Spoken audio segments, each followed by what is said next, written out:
इमरान खान पर गिरफ्तारी के दौरान तशद्दुद किया गया। इस्लामाबाद, दिल्ली पाकिस्तान ऑनलाइन चेयरमैन तहरीक इंसाफ इमरान खान को इस्लामाबाद में रेंजर्स ने हिरासत में लिया, ताहम गिरफ्तारी के दौरान उन पर तशद्दुद नहीं किया गया। निजी टीवी एक्सप्रेस न्यूज़ के मुताबिक इमरान खान इस्लामाबाद हाई कोर्ट के अहाते मौजूद कमरे में जब बायोमेट्रिक के लिए गए तो रेंजर्स ने दरवाज़ा तोड़कर उन्हें हिरासत में लिया। इस मौके पर वहां मौजूद वकला ने रेंजर्स के खिलाफ मुज़ाहमत की, जिस पर कुछ वकला जख्मी हुए, जबकि गिलगित बाल्टिस्तान पुलिस के एहलकारों के जख्मी होने की भी इत्तलात हैं।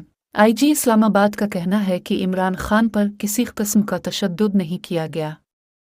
इमरान खान का नेब रावलपिंडी में मेडिकल किया जाएगा, जबकि PTI चेयरमैन का रिमांड भी लिया जाएगा। इमरान खान के वारंट चेयरमैन नेब नज़ीर अहमद के दस्तखत से जारी किए गए नेब रावलपिंडी दफ्तर के बाहर एंटी राइट्स फोर्स के दस्ते पहुंच गए। आप सबसे दरख्वास्त है हमारे YouTube चैनल को सब्सक्राइब करें और सपोर्ट करें। शुक्रिया।